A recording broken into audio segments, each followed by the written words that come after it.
Hello everyone, welcome to Sanmarga classes. 4ನೇ ಪ್ರಶ್ನೆ, ಭಕ್ತಿ ಪಂಥ ಎಂಬಂತಹ ಚಾಪ್ಟರ್ ಇಂದ ಮೀರಾಬಾಯಿ ರಚಿಸಿದ ಈ ಕೀರ್ತನೆಗಳು ಅತ್ಯಂತ ಜನಪ್ರಿಯವಾದವು. ಮೀರಾಬಾಯಿ ನೀವು ಹೆಸರನ್ನ ಕೇಳಿರ್ತೀರಾ, ನೋಡಿರ್ತೀರಾ ಅಲ್ವಾ? ಸೊ ಅಂದ್ರೆ ಟಿವಿಗಳಲ್ಲಿ ನೋಡಿರ್ತೀರಾ. ಓಕೆನಾ? ಸೊ ಮೀರಾಬಾಯಿ ಅವರು 1498ರಿಂದ 1569 ಕಾಲಘಟ್ಟದಲ್ಲಿ ಜೀವಿಸಿದಂತವರು. ಭಕ್ತಿ ಪಂಥಕ್ಕೆ ಹೆಸರಾದಂತಹ ಮೀರಾಬಾಯಿ ಮೇವಾಡದ ರಾಜಕುಮಾರಿ ಆಗಿದ್ದಾಕೆ. ಓಕೆನಾ? ಮೇವಾಡದ ರಾಜಕುಮಾರಿ ಮೀರಾಬಾಯಿ.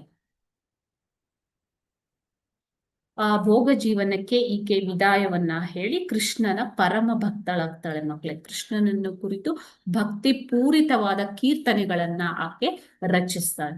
ಸೊ ಈ ಕೀರ್ತನೆಗಳನ್ನ ಏನಂತ ಕರೀತಾರೆ ಅಂತ ಕೇಳಿದ್ದಾರೆ. ಆಪ್ಷನ್ ಎ ದೋಹಗಳು, ಆಪ್ಷನ್ ಬಿ ಗೀತಾ, ಆಪ್ಷನ್ ಸಿ ಭಜನೆಗಳು, ಆಪ್ಷನ್ ಡಿ ವಚನಗಳು.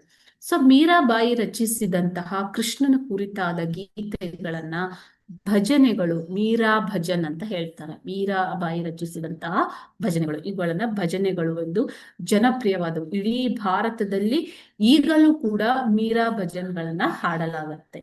ಓಕೆ, ಸೊ ಆಪ್ಷನ್ ಸಿ ಭಜನೆಗಳು ಸರಿಯಾದ ಉತ್ತರ. Thank you.